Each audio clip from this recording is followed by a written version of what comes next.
continuación nos vamos a nuestro vagón de cola, donde ya tenemos a Osvaldo Manzano esperándonos, que nos va a contar todas las curiosidades y todas las preguntas que tenemos sobre pruebas en trenes. Hola Osvaldo, ¿qué tal? Hola, buenas tardes, chicos. Hola, Ángel. Hola, Osvaldo. Hola, David. Muy buenas tardes. ¿Qué tal? Cuéntanos, ¿quién es Osvaldo Manzano, para los que no te conocen?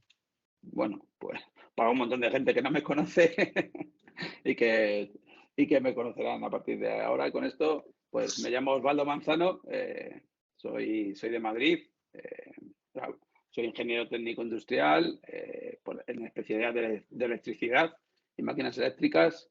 Y bueno, ahora mismo trabajo de coordinador de ingeniería coordinador de ingeniería de mantenimiento de los proyectos de CAF en Metro de Madrid, para todos los proyectos que tiene CAF en Metro de Madrid. Y bueno, pues, me dedico un poco a mantener los trenes desde Vamos a empezar puesto. desde el principio, desde el primer día. ¿Cómo llegaste al sector ferroviario? Bueno, pues la verdad es que llegué muy pronto. Mi primer trabajo fue en el sector ferroviario, pero fue en señalización ferroviaria. En el año 2003 entré a trabajar en la empresa Selca, que se dedica a hacer instalaciones y mantenimiento de enclavamientos y también ahora ya en sistemas embarcados para vosotros, para Siemens precisamente. Era Dimetronic y ahora Siemens. Y bueno, empecé en abril del 2000, además en abril del 2003 empecé a trabajar haciendo el mantenimiento de las instalaciones de la señalización de la línea 12 de Metrosur, aquí en Madrid.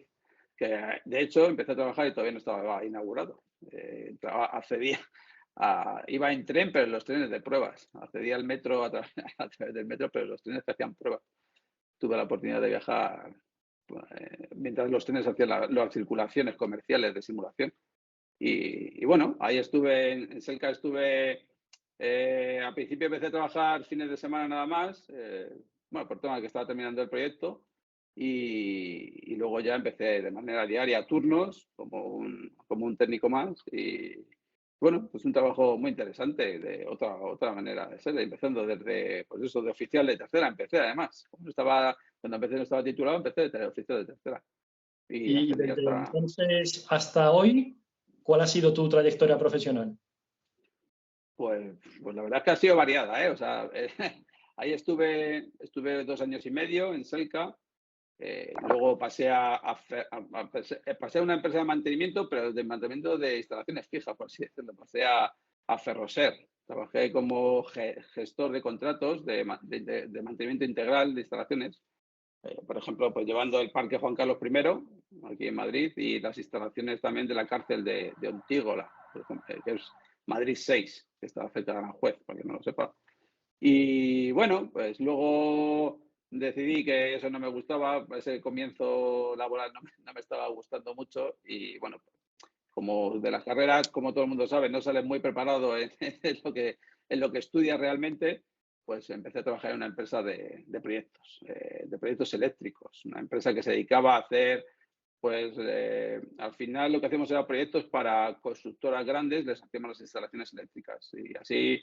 El proyecto así que llevé yo más tal en la Casa de la Cultura en Carranque, un pueblo que hay aquí cerca al sur de Madrid. Y la verdad es que de ahí ya, con un tema personal, pues decidí cambiar de aires después de un problema personal y pues empecé a buscar trabajo. Y por suerte hice una entrevista para la empresa Bureau Veritas, que es como seguramente sabréis, es una empresa que se dedica a pues, temas de certificación también. Y era para un proyecto que estaba muy chulo, que me gustó mucho de primeras, que era para entrar a trabajar o apoyar a la ingeniería de material móvil de Metro de Madrid. El trabajo consistía en vigilar, por así decirlo, la garantía, el inicio de la garantía de los trenes que acababa de adquirir a CAF, precisamente, que eran los trenes 3000 de Gálibo Estrecho, que llegaron a Madrid en el 2006, se empezó a hacer la recepción y yo entré a trabajar en enero del 2007.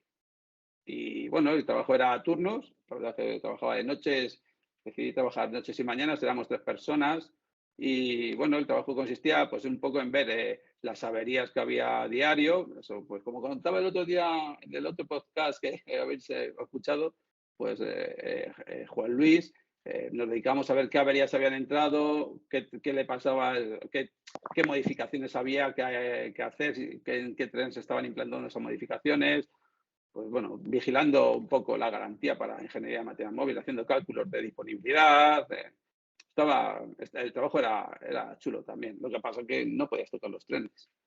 Y en abril del 2008, pues Cofema me ofreció la posibilidad de pasar a realizar pruebas. Necesitaban en CAP varios ingenieros para hacer puesta en marcha de varios trenes que estaban saliendo de fábrica. Pues, por ejemplo, estaba el 121, el AVR, la alta velocidad regional, conocido también así de ancho variable, con bogie brava. Había salido también a la vez la 499, los diésel también estaban saliendo. Y bueno, a mí me cogieron para el AVR. La verdad es que empecé en abril del 2008, viajé por primera vez un domingo, me fui al País Vasco, a Hondarribia, y bueno, empecé desde el primer día, el tren salió, habían sacado el tren, me acuerdo, llegué el lunes empecé a trabajar en factoría, llegué el domingo por la noche, descansamos en el hotel, el lunes por la mañana fui a la factoría, conocí a mi jefe, a Íñigo Sasti, a toda la gente de pruebas, de la nave de pruebas. Y me acuerdo que el viernes, justo el viernes, hacía 3 días, habían sacado el tren por primera vez a la estación de Beasain. Había subido desde la topera de la fábrica de factoría de CAF a Beasain. Y me acuerdo que lo primero que me dijeron, nada, vente que nos vamos a la topera, que vamos a volver a subir, vamos a intentar volver a subir a la estación, porque habían tenido problemas con los onduladores. Bueno, estaba esto ya poniendo en marcha, claro. Las pruebas, ahora hablaremos, pero las pruebas, claro, empiezan por rodar. Una persona que ha hecho tantas pruebas como has hecho tú, ¿por qué dirías que son tan importantes las pruebas en los trenes? Al final hay mucha gente que nos escucha, que no todo el mundo pertenece al sector ferroviario. Cuéntales por qué es tan importante probar.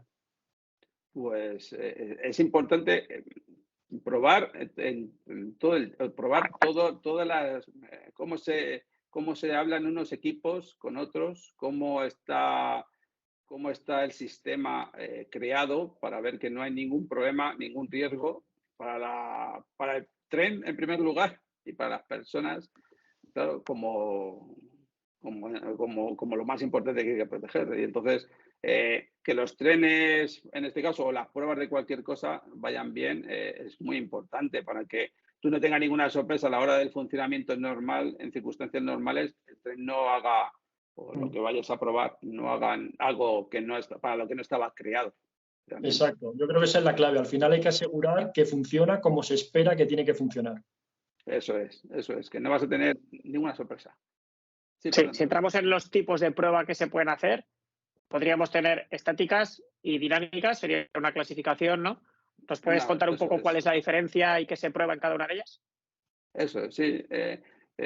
Como bien has dicho, una clasificación es la primera clasificación, pruebas estáticas o en parado del tren, son las pruebas que puedes realizar sin necesidad de tener que poner el tren en movimiento. Son pruebas que puedes hacer, bueno, que las podrías hacer también en movimiento, pero que no requieren de esa posición. Entonces, puede ser, para empezar, y antes de moverte, pues pruebas con el pantógrafo, por ejemplo, de los que tienen los trenes, o el sistema de captación que tenga el tren, para así saber que cuando el tren que sube, que baja, que detecta la tensión para la que está fabricado, que aguanta arriba el tiempo que tiene que aguantar, que no tiene, por ejemplo, si es un sistema neumático, pues, un pantógrafo neumático, pues que no tiene fugas, que sube con la velocidad para la que se supone que se ha fabricado también. Bueno, son las pruebas que ya te digo, que no hace y que además requieren eso, que a lo mejor antes de poner el tren en marcha, que te dan seguridad de que el tren, por lo menos en esa parte, ya funciona y que te puede hacer la primera parte, que es ponerse en marcha, es encenderse, arrancarse el tren, que es muy importante al final, que el tren se encienda y se encienda correctamente. Eso es. Y en las luego dinámicas, estarían... ¿qué prueba? Sí, pues luego en las pruebas dinámicas probaríamos aquellos sistemas o aquellos equipos que requieren o que nos van a garantizar una buena circulación y una circulación con seguridad. Pues desde los motores, que es lo más importante casi, que es lo que hace que se mueva el tren, también la captación. En el caso de los AVR, por ejemplo, un transformador que te ayuda a que si circulas en vías con tensión de 25 kilovoltios, que son las que están preparadas de alta velocidad, pues que el transformador funciona para bajar esa tensión y convertirla en 3 kilovoltios de continua, que es lo que al final necesitan los motores para... Bueno, al revés, perdona. El bajar la tensión, pero luego los transformamos también a alterna para los motores. Los motores funcionan con alterna, los nuestros por lo menos. Pero que baja la tensión de 25 a lo que necesitan los motores, que son 3 kilovoltios. Luego se transforma de continua a alterna también.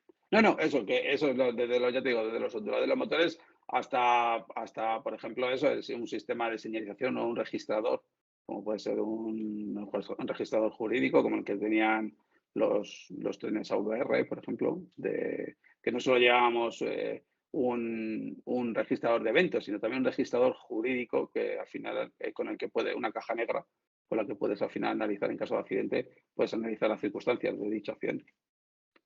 ¿Y por ejemplo, pruebas de frenado entrarían también dentro de estas pruebas dinámicas o entrarían dentro de otra categoría? Las pruebas de frenado podrías tener dos tipos de pruebas de frenado, estáticas y dinámicas. En las estáticas, pruebas que al final con aire las válvulas o los cilindros funcionan correctamente. Y luego en pruebas dinámicas lo que pruebas es que las distancias de frenado son las que tú esperas que sean, que estén dentro de los márgenes de seguridad con los que se requiere frenar.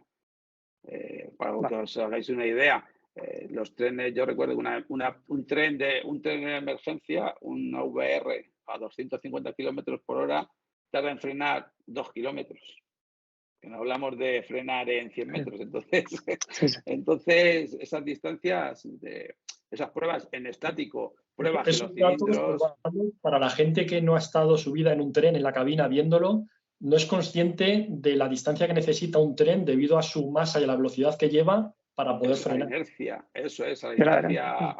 Sí, vieron frenar a Superman un tren, pero esto a la hora de frenarlo realmente en inercia... es curioso en pruebas, por ejemplo, en Beasain, ver mover un tren o un coche con una palanca. La famosa, dame una palanca y mover el mundo, con un tren lo puedes hacer.